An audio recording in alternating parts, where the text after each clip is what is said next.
Welcome to the Unbranded Leadership Podcast, where we discuss anything and everything about leadership and how we can grow on our leadership journeys. I'm your host, Mike DeStefano, and on today's episode, we are going to discuss the role of physical fitness in leadership. Primarily, how we can utilize physical fitness to influence others and to be better leaders and more efficient leaders.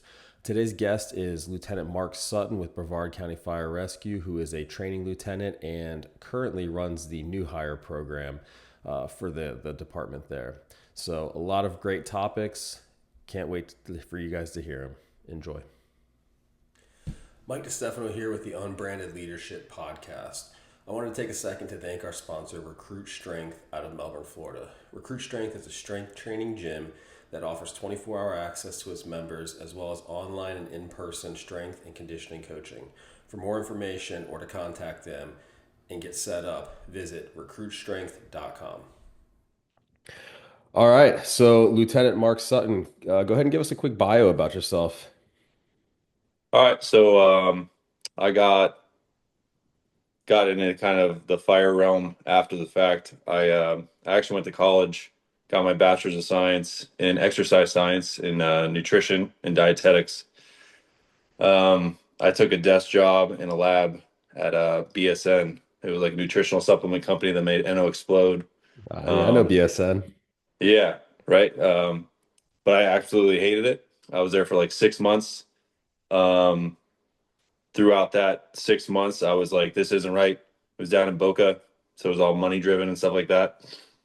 Didn't feel a sense of purpose. My buddy and I went to Cumberland Island and we camped out. And I remember sitting on that island, and no joke, I was like, what am I supposed to be doing with my life? What am I supposed to be doing? He took me to his church in Jacksonville, and I was like praying. I was like, what am I need to do? And all the while, my uncle was a volunteer firefighter. My grandfather was a chief up in Michigan years and years and years ago. So I'm sitting there and I'm praying and I'm saying, like, what do I need to be doing? And as I said that, no joke, EMS, Jacksonville Fire Rescue, popped in the door. And I got chills. And I get chills every time I think about it. But it was like, okay. I went back to work that Monday. I put in my 2 weeks notice. A family friend helped me get into fire school and financially supported me through that. Moved back in with my parents as a 20, God, I was 22, 23. Had to live with my Wow. folks again for 6 months. Went through fire school and got picked up at Brevard shortly after that. So it was that fast of a transition. You basically, Jacksonville walks in and you were like, all right, I'm walking out. I'm walking out of BSN. As crazy as it sounds, it was like December 15th or 16th. We went camping. It was right before that. I started fire school January 3rd of No 2010. kidding. Wow. That's impressive. That's so wild. It was just meant to be, man. So let's talk a little bit about your current position. You said you started with Brevard County initially, and then I know you had some Yeah. experience with another organization. Yeah. So I didn't want to leave Brevard, but I left. I met my wife. She lived in Tampa, and at the time I was commuting, as you're well aware, Yeah. from Tampa to 83. Oh, okay. All the So way in Palm Bay. Yeah. all the way to Palm Bay, and 83 is not a slow station. So waking up, so I was there. I was commuting for about 6 months, and then finally we were like, I can't do this. So I transferred over to St. Pete Beach. Small department over there. I think there's still two stations. I was there for just under 2 years, I think, a year and 3 quarters, something like that. And then yeah, we moved back over and came back on with Brevard about 6, 8 months after that. Restarted from get go. Oh, yeah. I remember that. Yeah, you were my new hire instructor in the second round. Yep. That was good times. Yep. So now fast forward to 2025. What's your role within the organization right now? So I'm a co-lead or lead. We're together with me and Lieutenant Chasteen. We are in charge of new hires. Okay. So new hire process of we keep kind of continually changing and progressing it. Of we started originally with 10 weeks. That's how when you were my training chief, we built it out so it was a 10-week program. certain things happened in Brevard, so we needed to expedite processes. We went to 6 week classes. Now we're back, thankfully, to the 10 week process, but we're doing 4 classes currently to try to catch up with attrition. Gotcha. So that kind of leads me into the first question here that I have for you, and I know you have a lot of experience with the training division, primarily with the new hires. Well, not primarily, but you do have a lot with the new hires, and you're currently working with them. So, what have you found is the best way to lead a large group of recruits that have varying levels of competency and experience? I know Brevard hires a lot of brand new guys straight out of the academy. Yeah. Um, so how do you, not knowing their life experience or having very limited life experience, how do you lead that large group? I think I think ultimately, so this last class, great example of it. We had a 36-year-old Army vet and young guys as young as 19 years old in this class. Um, and I think you make that common bond through, and honestly, it's fitness. So you when you sweat with these guys, when you bleed with them, when you're doing everything that you're asking of them, I feel like you find that commonality with somebody. And as far as like different levels of experience, I think everybody is good at something. You just have to find whatever that is. So Hmm. at some days we would do an air comp drill, and some guys could, have that bottle go 5, 10 minutes better than that guy that's the strongest guy in the class as far as physical strength. So it's all just building that bond with each other. So they're the team, right? So it's almost like that good cop, bad cop at the beginning of trying to get them to be that tight knit group, have the class lead, the squad lead, empower them to empower their guys.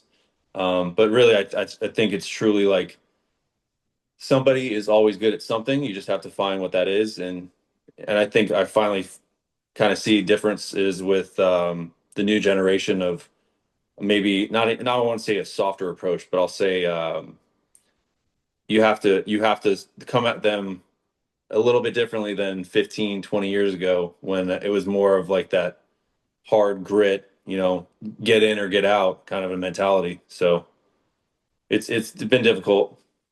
No doubt. So I want to touch on something real quick because you just brought up a really good point, and it's something that I've thought about a lot in the past, when I was a training lieutenant, is you're taking on all these guys who have, for the most part, zero experience in the fire service. And because of the uh, paramilitary rank and file, the order that we have, the organizational chart. We want to create those squad leaders. We want to create the class leader. So, how do you choose? What characteristics are you looking for in a recruit before you give them the title of squad leader or class leader?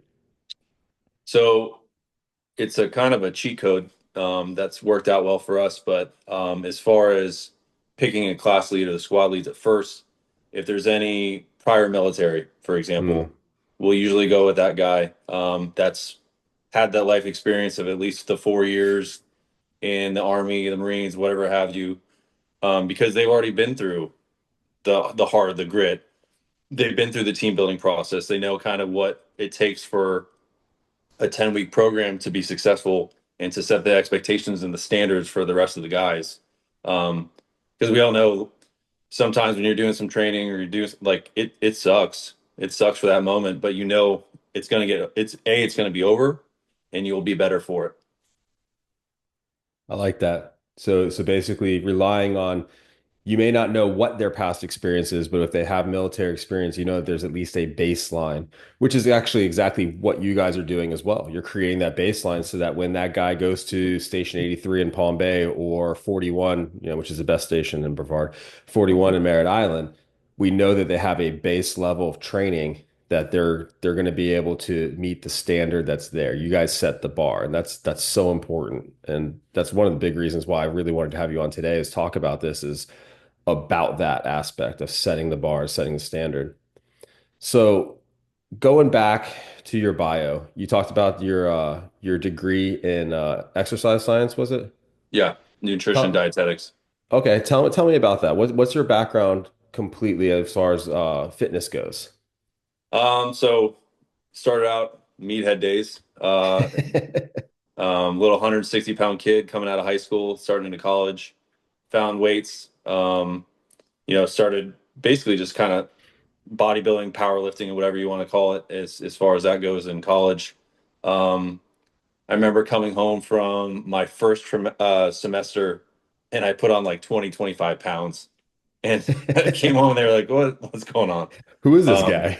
that's when like the other stuff was that's now frowned upon was in GNCs and stuff. We had no idea what it was. It's just, you Yeah, know, is that cell tech, you know? yeah, it makes you strong. And you're like, oh, okay. Now looking back, you're like, oh my God, that's great. So Uh, thanks for that. there But goes your hormone profile. exactly. Here we are now. But yeah, so I'd start with that powerlifting, bodybuilding kind of stuff. That just progressed and then to the meathead stage and got up to like 217, 220 pounds. But then it's like it gets old and you lose that functional ability to like surf, to do stuff like that.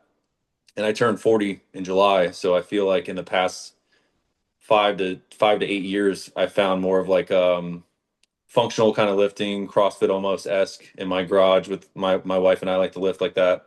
But I still like to do some of like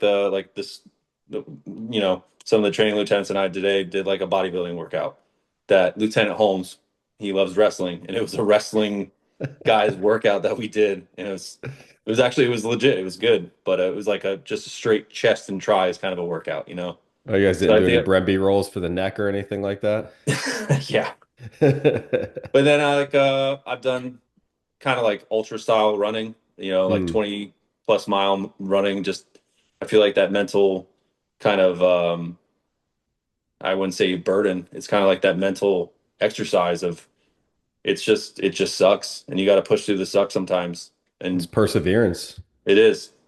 And that's what I think goes back to like that last question that you asked about the leaders and picking out the squad leaders, and that it's finding that person that can push through adversity.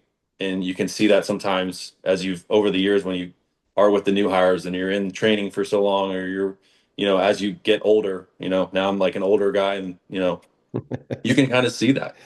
You can kind of see that grit that somebody has in their eyes when you're going to look at them, and the 19-year-old is going to look at that 36-year-old Army vet guy and go, are we good? And he's going to look at him and he said, yeah, we're good. Like, or look at one of the instructors and that's doing it with them side by side, and Mm. I got you, you're good, we're going to get through this. So So, not to put you on the spot, but you've got a lot of experience with fitness. You've got a lot of education with fitness, and a lot of the leadership that you've had. You've seen a lot of recruits and everything like that. So, real quick for the listeners here, what kind of exercise program would you say would work best for a firefighter? Primarily a firefighter that's going into an orientation like you guys have. oh well, I'd say, or dare say, like almost like a CrossFit-esque kind of a workout scheme.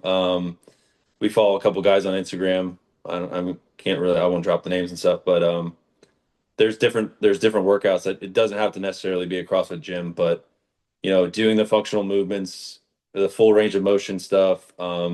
Sometimes if you're just straight bodybuilding, those joints and stuff, it builds up, and you, it's just not always conducive to the cardio aspect of what we need to do. Of we're gonna have to Mm. be on that 45-minute bottle, and if you're making that 45-minute bottle last 10 minutes or 5 minutes, and you can, you know, squat an elephant, that doesn't really help me 15 minutes into an evolution.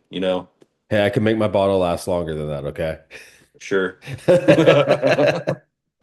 So, it's funny you say that too, because you look at CrossFit exercises and those style exercises and everything, and that high intensity interval training, a lot of those are right around the 30-minute mark. That's usually what they're going for, is right around the 30 Yep. minute, which is kind of aligns perfectly with the amount of time that we're going to be working in a fire. You know, Hmm. yeah, it's weird. So I could definitely see how that's a probably one of the best viable options for firefighter training, And then going back to what you said as well, the hypertrophy style workouts and everything, they're really meant, the bodybuilding style ones, they're really meant to stimulate muscle growth, not necessarily the fast twitch fibers or the power aspect of it. There's a purpose for Yep. them, but it's not necessarily for that functional fitness, like you said. In the So, VO2, you want that. that aerobic capacity for movement, where Hmm. it's just sometimes you just get like just completely squash from a 30-minute AMRAP or something like that, and you afterwards you're contemplating life because you're like, oh my god, that was, sometimes we'll do like the Murph or a half Murph with the recruits and stuff. And at some points during that, you can see recruits question their faith in living because they're like, oh my God, this doesn't stop, but Why did I do wrong to get here in life? why did we do this? Yeah.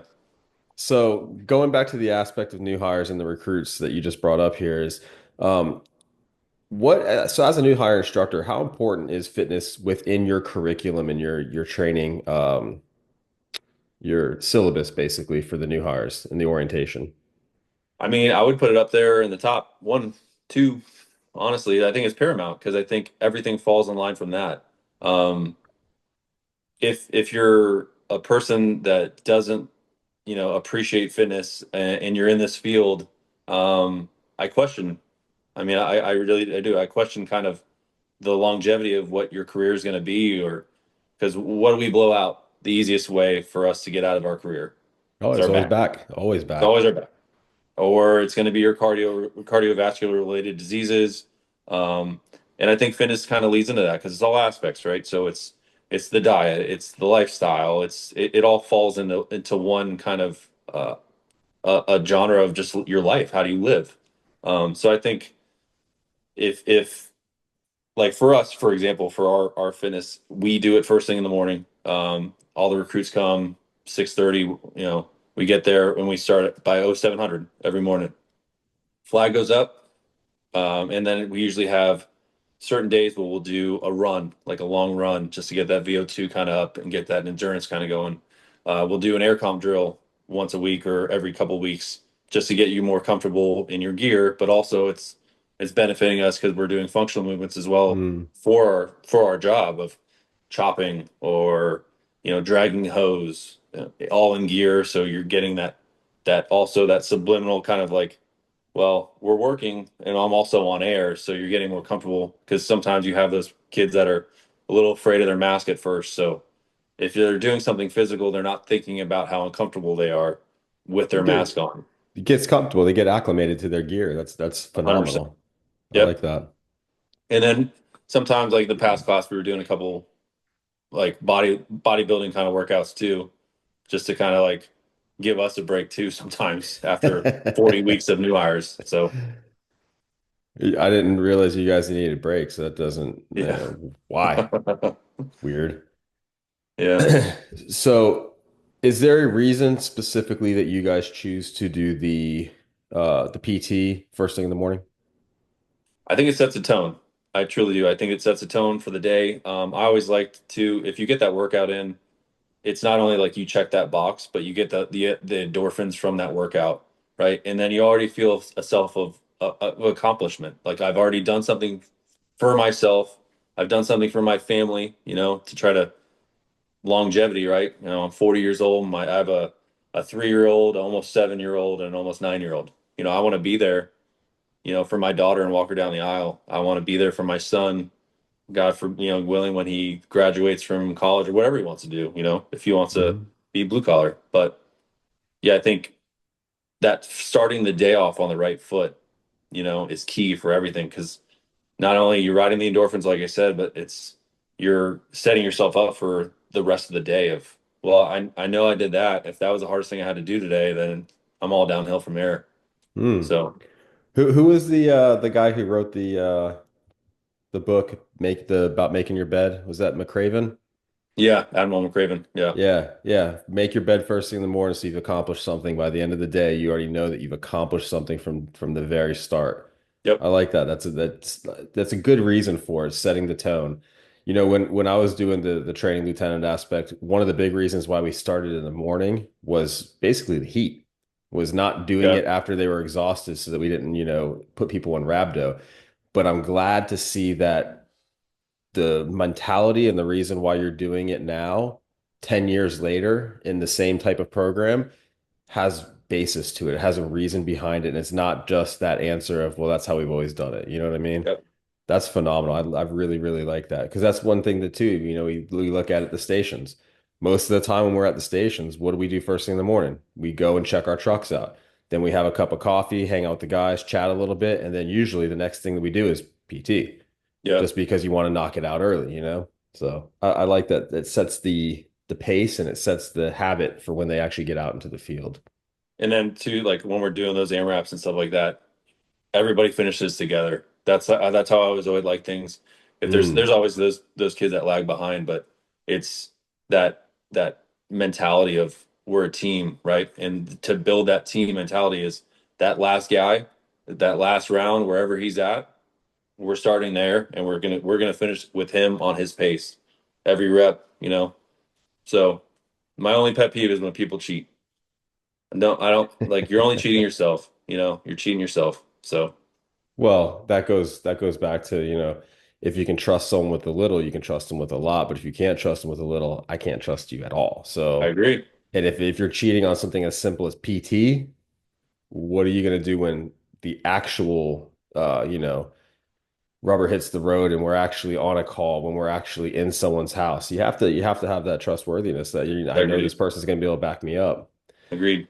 And that kind of rolls into my next question for you, which is perfect actually. But so the role of fitness, do you think the role of fitness and the the fitness level overall of firefighters and their leadership, do you think that that plays a role in their ability to trust and follow a leader? So, I for absolutely example, if you have a leader that's out of shape or that doesn't train, that doesn't seem physically, capable of doing the job versus someone who is in shape, is capable of doing the job, has proven it over and over again. Is there a factor there? I 1,000,000%. Yeah, 100%. Because I've in my career, I've had some instructors, won't use names, but couldn't do what they were trying to teach us to do. They were too large. Um, their their ability to hold the deuce and a half, to progress hose, to climb a ladder, they were unable to do so, but they were trying to tell us and instruct us how to do it. Where I just remember I was, what, 23 years old, whatever I was, and looking, and it's like trying to be respectful, but you're like, wait a second, you're trying to teach me how to do this, but you physically can't do it yourself, you know? So there is that aspect of like, well, I hate to say it, like I couldn't fully respect it because you're trying to teach me something that you can't do yourself, you know? So Yeah. it's that was difficult. And I think if you're that leader that can walk the walk, right? And like if you're gonna go throw ladders, like you should throw ladders, right? Like you should be the guy that's showing them how to throw ladders, well, with or without any hesitancy. If you're asking your guys to go wash the truck, you should wash the truck. And I think that falls into the line of eating as well. I mean, I hate to go off tangent, but if you are the LT at dinner, like I don't think, every once in a while, yeah, if you want to grab pizza or something like that, but have that lean meat, have that chicken, have that, the grain free stuff if you want to go that route, or if I don't really agree with the vegan stuff, but I mean, that's another story. But go down that road of like seed free oil stuff, and I think that's like where you bond together.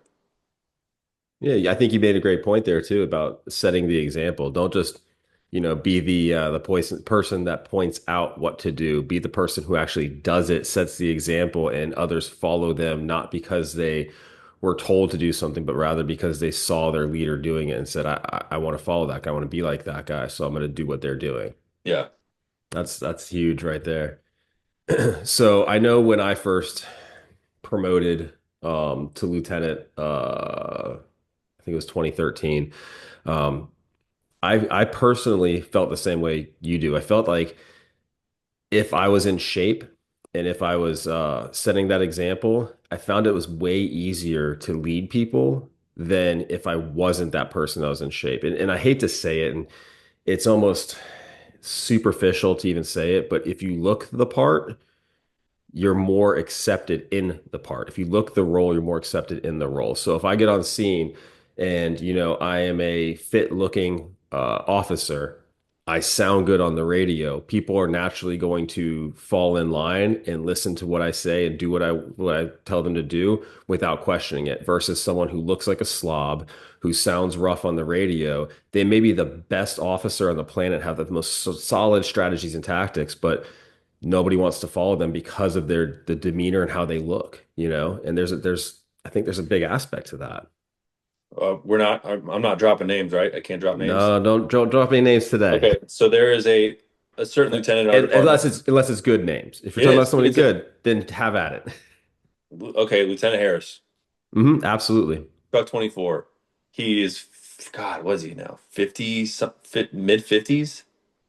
I couldn't tell you, and I wouldn't want to mess it He's up. got he's got well, I mean, he's got 30 plus years on the job, right? hmm Oh And yeah. he is in better shape than myself. He's in better shape than a lot of guys a quarter of his age. And he walks the walk and he talks the talk. I've always respected that man. Jim Harris, you're the man. And he works out every single time with his crew, and that's the guy that you look at and he looks the part and he walks the walk. He has his meal prep all the time and he still is a person that can have pizza with the guys and they do pizza night at the station and stuff. So that's the kind of guy I've always kind of honestly like kind of looked at as somebody to strive for as I get older and if I get the opportunity to be on an engine or a truck like that, that's to me is that's huge. Because you like you said, you look at that guy and you're like that guy looks like he can do his job hmm versus the guy that's shirt's untucked, 300 plus pounds and is breathing heavy walking to the door. Like I'm not that doesn't feel comfortable for me if I have my 3-year-old that needs help, you know? Absolutely. Absolutely. I'm glad you actually brought him up because he is a phenomenal, not only a phenomenal fire athlete, but he is a phenomenal leader. And I think that's one of the Mhm. big aspects, and that it may not have been the catalyst or the causation that created him to be that good leader, may not have been the fitness, but there's definitely some correlation between his fitness regimen, his dieting, and his leadership. And he's one that you look at in particular. How many other fire officers has he created? It's amazing. Uh, He has pumped out so many fire officers out of his station, out of his crew. And I know I actually talked about this recently on another podcast, but talking about those people who firefighters want to work for. And he's one of those people. They'll go to that station knowing that that rescue is going to run all day and all night, but they want to work for that guy because they want to get whatever he can as far as those nuggets of information. They want to learn what he's doing and how he's doing it right because that right there is a real true leader. And that's phenomenal stuff right there. Lieutenant Cogswell, same thing, hmm 53 this year, and he can still run circles around people. He's just that kind of a guy he's infectious. You want to be around him. You want to pick his brain. He's this calm, cool, collected. He walks the walk. He talks the talk. I mean, Cogs, he kills it. He's that guy. Like you, that's who you want to be. You exemplify these guys, and you want to be that kind of a leader and an officer one of these days. So, Yeah, great role models. mhm. So getting back to the fitness aspect of leadership here and the role of fitness and leadership. The let's look at away from necessarily the recruit aspect, and let's look at the on the job in the field already, maybe the 5 to 20 year guys. How do we utilize fitness initiatives, and how do they impact those crews' morale and the success of those crews?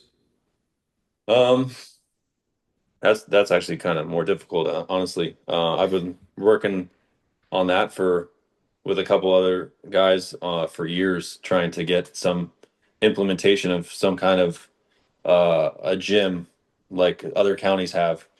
We have like a little one now at the drill yard that we kind of work out with, but I mean, there's you a know, pretty good gym about a block away. I'm just saying. recruit train. Um, yeah, it's giving the tools to people that to extend their life, So those 5 to 20 year guys, right? You're in the thick of things. You have a family probably now. It's building that that team unity, right? So if you're the lieutenant of that station, you should be out there working out with the crew, hammering your hour PT a shift. I joke with the a lot of the new hires and stuff that say like we're basically professional athletes because we get paid to work out. You know, They're not um, wrong. an hour a day, that's like the best hour of you're literally getting paid to work out. And I think ultimately, if you're that 20-year guy, like you should be thinking now of retirement, right? Like you need to set the bar for your kids. Like our kids work out with us while we're in the garage, so I feel like they see that, so that 5-year guy that's maybe wanting to promote, I'm thinking of a couple guys right now that are 5-year guys that were part of our first recruit class 5 years ago that they're about to promote, and they went through the ringer with us.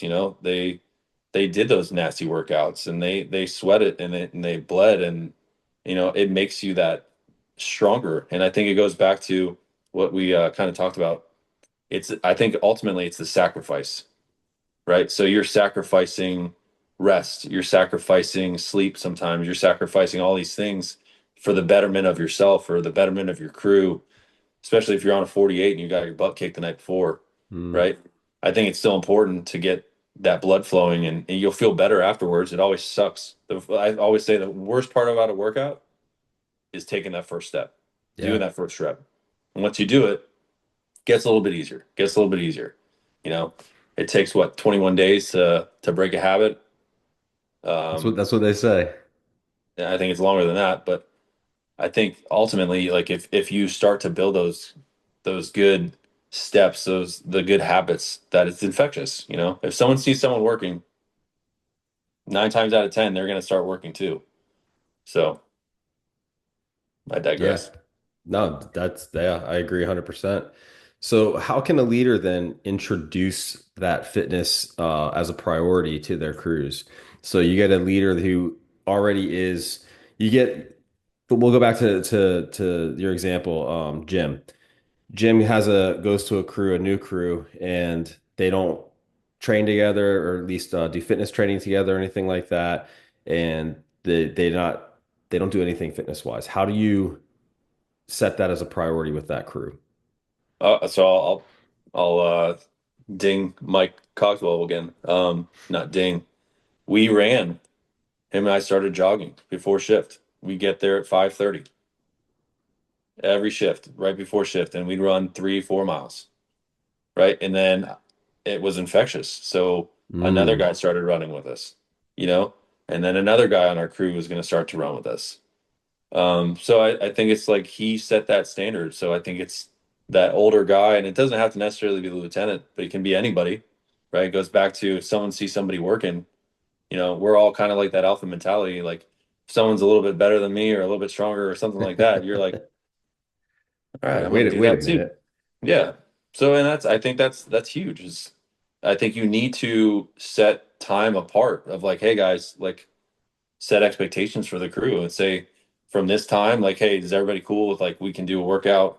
I know the 41 guys are really good with that. Other crews around the county are really good about we're going to work out together. And a lot of crews wait, even on the rescue, and they'll have like call volume, whatever. But if they wait for a call to pass and they'll wait for the guys to come back, 82 guys are great with that too. So setting that standard of we're going to work out every shift. What time do you want to work out? Don't even give the option of like, do you want to work out today? It's when do you like, let's do this on this day. And that's why it's easy sometimes with the CrossFit stuff of like, hey, we're going to do this workout this day. And that's what we do a lot of times. It's your assignment for the day. It's your training that Hmm. you're assigned for the day. Yep. So that's a good point, and I'm glad you brought that up. Is that it's not necessarily the lieutenant, it's not necessarily the officer at the station that has to guide this. The senior guy or anyone really for that matter who kind of exudes leadership, and that may be from just that whole natural born mentality of leading others, or it could be through skilled training, like with the military and things like that. And it could be the brand new guy that sets that pace and creates that priority on that crew there. Let me ask you this though. When you said that you said infectious, right? That people kind of they gather around, they see somebody doing that, they're going to jump on as well and do it. Do you think it's more of a contagion type thing, or do you think it's more of a peer pressure kind of thing? Or does it matter? I think it's both, and I think actually it doesn't really matter because you put 225 on a bench press bar in a fire station, it's going to be like cockroaches. Everyone's going to come out of the woodwork and try to bench 225 as many reps as they can. Or, if somebody puts something on the squat rack, they're going to, well, how much can you squat? How much do you do this? And then it's almost competition driven at that point of Mm, like, for example, for us and some of the training lieutenants, especially when my buddy that was with us, Griff, for a while, we would push each other with time. So a lot of these WODs or AMRAPs or anything like that, of there was a time goal. So you're right next to your buddy at 15:54 and you finish at 15:50, right? So you're like, all right, next time you got me by 4, I'm gonna get you by 10, you know. So hmm. it's that mentality like we all have of a competition, If I'm not gonna let you beat me, so let's go. And I think that's That's that that's grinding good. aspect. Yeah, that's real good actually, is looking at the contagion theory and how it applies to fitness training, because we know that uh, attitudes are contagious as well. And an article just got dropped today, actually, from Firefighter Nation that I wrote about negativity as a virus, basically looking at it as a virus. Oh yeah. And this is the same type of aspect, but on the other side, the positive aspect of it. Yeah. We want certain attributes and certain characteristics to be contagious. We want that to rub off on people so that they're able to take that with them and they're able to change that culture and change the behaviors of their entire crew for the better. And I think, like you said, this is one of those things. Is the fitness aspect is truly important to make sure that's not only a priority and intentional, but it's also basically common practice within the station. Like this should be as daily as your truck checkout. This should Yep. be as daily as eating dinner together, which is a whole nother conversation I could have later down the road of these crews that don't eat dinner together and why there's such complete failures. And I'll argue with anybody till I'm blue in the face that if you don't eat Yeah. dinner together as a crew, you're not really a crew. But Yeah. Yeah, it's in our daily checkoff on target mhm, safety did you get your 1 hour PT in, you know? yeah. So So going back to the attributes and the characteristics that we want, that we see that are positive, that we want to carry over to other people and be passed down there. What leadership or mentor type of characteristics do you look for? And when you're looking to find somebody that you want to mentor you or somebody that you're going to follow, what do you look for in them? I mean, I've had some really great mentors over the years and some looking back, some really bad ones. Um, yeah. I consider you one of my mentors. So it's one of those things of when I met you, you were a little bicyclist, and then you started going down the bodybuilding route, and then I came back, and now you were this big powerlifter. But I think I'll use your word, it's contagious because you see these people that you respect and you kind of looked up to almost throughout the years. Um, and like Lieutenant Harris, like Lieutenant Cogswell, that keep the fitness paramount, like in their careers. That they've always you get ailments, you get hurt, but that doesn't make them stop. It makes them come back and makes them come back a little bit better, and try to beat father time, so if you will. So you would say that one of the bigger attributes that you look for in a mentor or leader is not only fitness but perseverance and consistency. It's because I think my main thing is it's sacrifice. Like, what's easier? Is it easier to sit on the couch and eat potato chips and watch TV, or is it when it's 95 degrees out?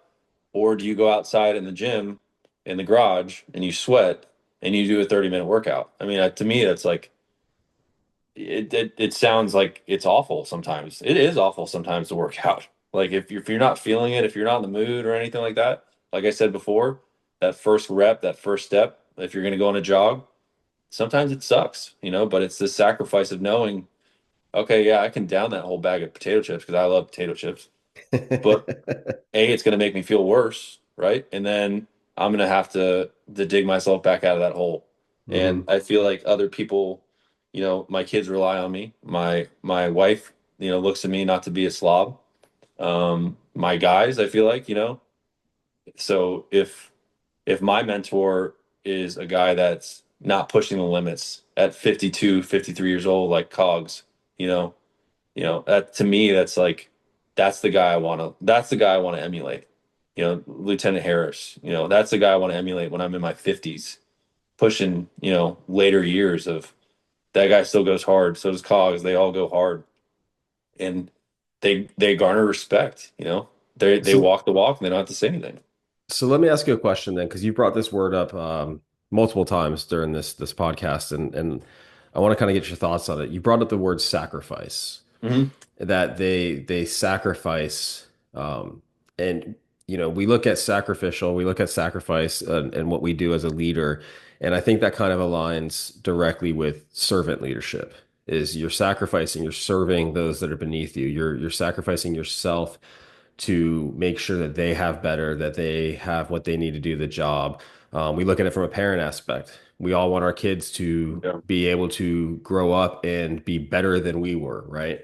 And we want to give them anything that they can have so that they're able to be better and continuously move up. Where I ended here, I want them to end here. I want their Yep. grandchildren to end here, and just keep on pushing that up, right? So, do you find that leaders that typically are fitness oriented and um, for as you said, they sacrifice themselves basically in that aspect. Do you find that they're more aligned with servant leadership? I do.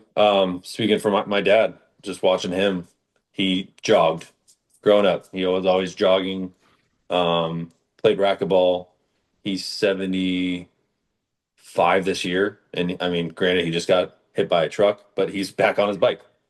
Like this, he doesn't stop. He still tries to surf at 75 years old. So yeah, it's those guys that just keep driving, and the sacrifice of he always came home from work and checked in with us, but then you know he made it a point to have the workout for himself too, which you know I look up to. It's interesting. I never really thought about the correlation between fitness and like servant leadership in that aspect. I obviously fitness is a part of leadership. There's no question about it.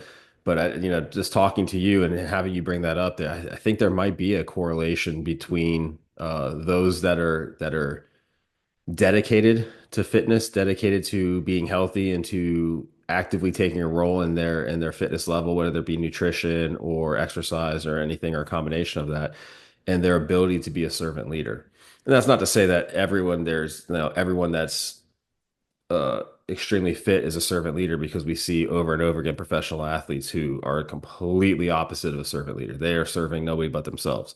Yep. But it's I look back at most servant leaders that I know and most really good transformational leaders that are empowering, and I can't think of one offhand that doesn't do something to try to remain fit, doesn't do something to keep their health as up there and one of the number one priorities. Yeah, I can't think either of it because it's just I feel like it's that mentality that people have when they're because it's again it's sacrifice. You're sacrificing time away from your family to go on that 4 or 5 mile jog, but to be the better dad when you get back, hopefully, to Mm. be the better man for your wife. So yeah, I feel like I can't think of somebody the same that's not, at least somewhat physical fitness wise related that, is a leader like that. Yeah. So we're about a little over 45 minutes into this here. So to Oh, kind more. of to kind of wrap it up a little bit here, Yeah, yeah. what would be your suggestions to any potential leaders that are moving into a training role? Walk the walk, you know. Um, I truly think if there's instructing and then there's doing, right? So if you're not doing what you're asking of your guys, we always poll all our new hire classes, and and ask, what did you like best about the program? What did you like least about the program? What did you want more of? What did you want less of? It's always it's pretty much the exact same throughout my time in history. Is we the thing that they liked the most was that we did every rep with them, even when we penalized them, right? When we punished them, whatever you want to call it, we did every single rep, that every single push up, every single air squat that they had to do because they did an infraction. We did it with them.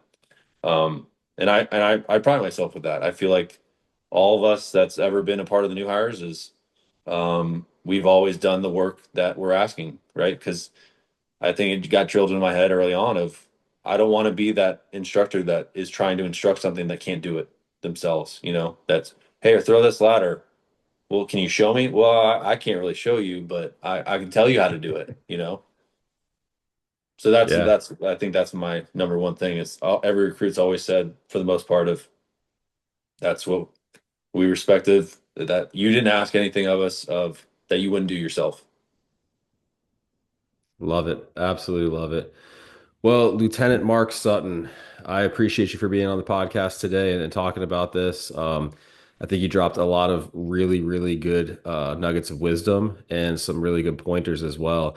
And to be honest with you, I hope that anybody who listens to this is walking away kind of feeling motivated to go out there and to give their all, because the reality is we're all competitive in the fire department, and there's Mm. always somebody that's better than us. So Always. you better be ready to step up your game and go to the next level every time. Absolutely. For sure. All right, brother. Well, I appreciate you being on here. Thank you. I appreciate it. Have fun. That went fast. Thank you for tuning in on today's episode. As always, if you have any questions, comments, concerns, or anybody that you'd like to hear on the podcast, please reach out to us. You can go to our website, unbrandedleadership.com, go to the contact us link and leave us a message, or of course, leave a comment on the YouTube channel or on the Spotify channel. Thanks for listening in, guys. See you next time.